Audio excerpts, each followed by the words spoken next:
네, 지금 이 시각 국회 정보위원회가 전체 회의를 열고 국정원 현안 보고를 받습니다. 함께 들어보시죠. 트럼프 진영의 시선을 끌 목적도 있었던 것으로 판단되고 있습니다. 그리고 최근 언론에서 많이 보도되고 있는 러시아 파병 북한군의 교전 참여 지역이 크루스크 전역으로 확대되고 있고 북한군 피해 규모가 사망이 300여 명 그리고 부상이 2,700여 명으로서 사상자 수가 3,000여 명을 넘어선 것으로 추산하고 있습니다. 최근 입수한 북한군 전투 영상을 분석한 결과 첫 번째로는 무의미한 원거리 드론 조준 사격, 그리고 두 번째로는 후방 화력 지원 없는 돌격 전술 등 현대전에 대한 이해 부족과 러시아 측의 북한군 활용 방식이 결과적으로 대규모 사상자 발생의 주요 원인이 되었다고 분석하고 있습니다. 그리고 특이한 면은 전사자 소지 메모에서 북한 당국이 생포 이전에 자폭, 자결을 강요하는 내용이 있고 또한 병사들은 막연하게 입당, 노동당 입당이 되겠죠. 입당 그리고 사면을 기대하고 있는 사실도 메모에 기재되어 있는 것이 발견되었습니다. 최근 북한군 병사 한 명이 우크라이나군에 포획될 위기에 놓이자 김정은 장군을 외치며 수류탄을 꺼내서 자폭을 시도하다 사살된 사례도 확인되었다고 합니다. 국정원은 우크라이나 정보당국과의 실시간 공조를 통해서 북한군 2명 생포와 포로 진술 내용을 입수했습니다. 이 내용을 조금 소개해드리면 이 2명은 정찰 총국 소속의 전투원 2,500명이 파견되었는데 그때 동시에 동반해서 파병된 것으로 소속이 확인되었고, 두 번째로 북한 당국이 파병 급여에 대한 약속이 없이 영웅으로 우대한다, 대우한다는 공지를 받았다고 진술한 점이 있습니다. 그리고 북한 당국의 함구에도 북한 내부입니다. 북한 내부의 파병 소식이 암암리에 확산 중인 가운데 파병군 가족들은 노예병 그리고 대포밥이라는 자조와 걱정과 두려움을 토로하고 있는 반면에 또 직접적인 이해관계가 없는 사람들은 러시아로부터의 지원과 민생 개선을 기대하는 상반된 반응이 관찰되고 있습니다. 이에 대해서 당국이 파병국 가족의 식량 그리고 생필품 등 물질적 보상을 제공한 정황도 포착이 됩니다. 여기서 당국은 북한 당국입니다. 그리고 북한은 작년 말 개최한 8기 11차 당준원회의에서 미국 트럼프 2기 정부에 대한 강경 입장을 공식화했고 이를 뒷받침할 인사개편을 단행했습니다. 외무상으로는 최선희, 국방상 노광철, 총참모장 리영길을 당 정치국 위원회 성진 보임하는 등 러시아와 북한 관계 공과 차원에서 관련 간부를 전진 배치한 것이 가장 큰 특징이라 할 수 있습니다. 그리고 김여정은 직책 변동은 없지만 대미, 대남 담화를 수시로 발표하며 김정은 복심 역할을 수행 중으로 분석되고 있습니다. 북한은 당분간 대러시아 추가 무기 지원 및 파병을 통한 군사, 경제적 반대급부 확보에 매진하면서 올해 상반기 김정은의 방러를 저울질할 것으로 전망되고 있습니다. 이상 북한 관련된 브리핑을 마치고 박선원 간사께서 나머지 부분을 하도록 하겠습니다. 예, 북한 관련 한두 개만 추가하겠습니다. 북한 극초음속 미사일 발사가 트럼프 관심 끌기다 하는 점, 김정은이 화상 감시 체계를 통해서 지시하는 모습이 최초로 공개되었다고 하는 점이 새로웠고요. 그 다음에 현재 예년 수준의 동계 훈련을 진행하고 있고 특이 동향은 없다라고 하는 것이고,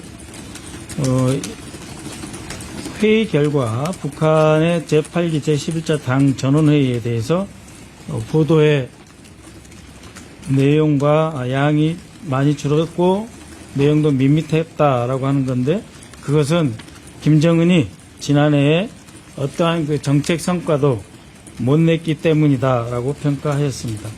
다음 미국과 관련된 보고에 대해서 브리핑해 드리겠습니다.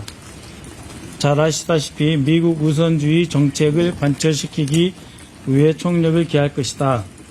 그리고 대선에서 압승을 했고 공화당이 우위인 의회의 구조를 활용해서 트럼프 정부는 출범 직후부터 외교 안보 분야에서의 성과 창출을 위해 총력을 다할 것이다. 충성파로 인선을 했으며 무엇보다도 두 개의 전쟁 종식, 우크라이나 전쟁과 중동 전쟁을 종식시키고 대외 개입은 최소화하면서 중국 견제, 전방위적인 대중국 압박에 나설 것으로 전망을 했습니다.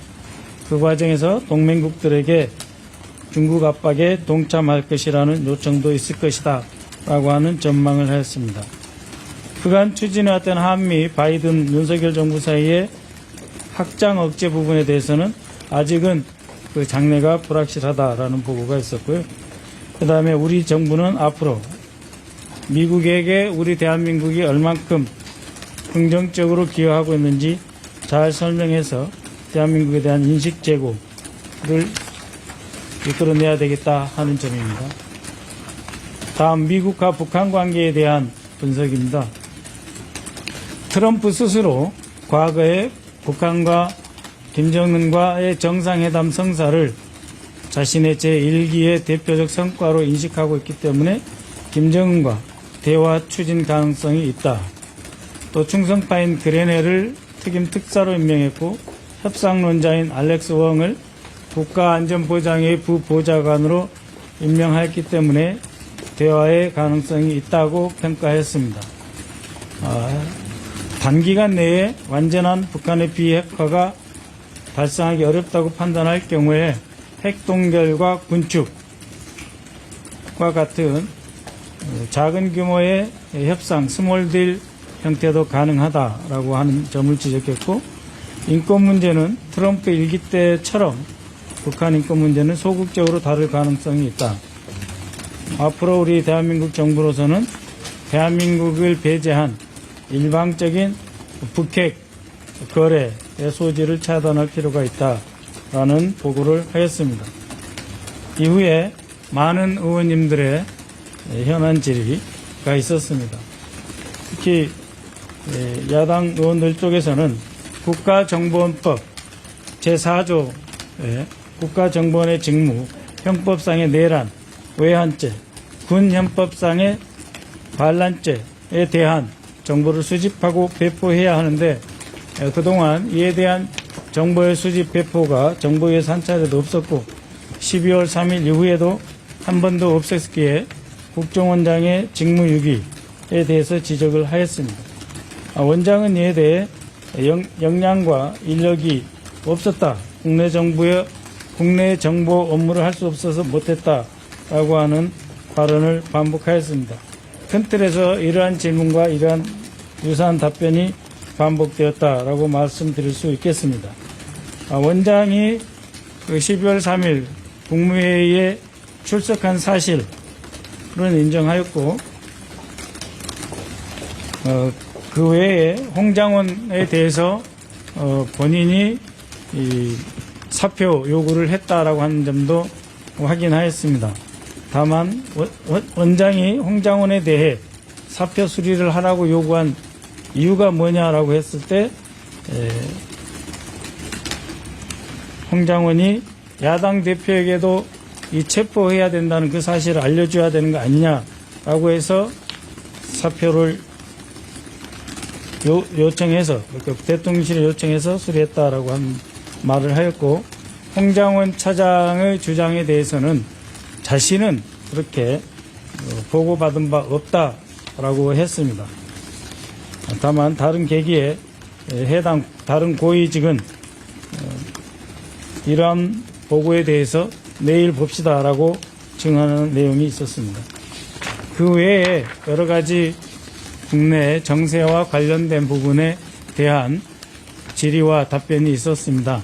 이것에 대해서는 국정원장이 답변을 줄이면서 내일이나 모레 있을 국정조사 특위에서 말을 하겠다. 또 본인도 피의자이자 참고인으로서 수사를 받았기 때문에 이러한 내용에 대해서 오늘 정보위에서는 상세하게 말하기 라고 하는 양해를 구한 바 있습니다. 그 사실관계 하나만 조금 수정을 하도록 하겠습니다. 국정원장이 홍장원 차장을 사표를 받게 된 배경에 대해서 야당 대표를 체포를 해야 된다 이런 발언 때문에 사표를 요구한 게 아니고 홍장원 차장이 계엄 이후에 찾아와서 야당 대표를 만나는 게 필요하지 않겠느냐라는 건의를 하게 되었는데 조태용 원장의 입장에서는 특정 정당의 대표를 만나는 것이 정치적으로 오해를 받을 소지가 있다는 생각 때문에 이렇게 해서는 같이 일하기는 어렵지 않겠느냐라는 판단을 해서 사표를 건의했다는 겁니다. 그래서 체포가 아니고 당대표, 야당 대표를 만나야 된다는 건의에 대해서 사표를 요구했다는 말씀을 드리고요. 그 다음에 또 한 가지는 홍장원 차장이 계엄 이전에 대통령으로부터의 전화를 받은 사실과 그 다음에 끝나고 난 다음에 전화를 받은 사실 그리고 방첩사령관과 통화한 내용에 대해서 국정원장한테 보고를 했느냐 말았느냐에 대한 질문, 보고를 받았는가에 대한 질문이 있었는데 조태용 원장은 직접적으로 바로 받은 적이 없다라는 답변을 하였고 그 점에 대해서는 최초 정보위원회 위원장실에서 저와 야당에 있는 김병기 의원이 있는 자리에서 홍장원 차장이 그 얘기를 한 적이 있습니다. 그걸 기초로 해서 국정원장이 답변을 했습니다. 네, 홍장원 차장 관련해서는 공소장에 나온 부분은 여러분들이 다 확인하실 수 있을 것이고 앞으로 국정조사 특위에서 많은 8차례 이상의 국정조사 특위가 진행될 것입니다. 거기에서 홍 차장과 국정원장의 견해 차이에 대해서는 확인될 수 있을 것이라고 그렇게 판단합니다. 네, 이상 브리핑을 마치도록 하겠습니다. 대단하십니다. 네.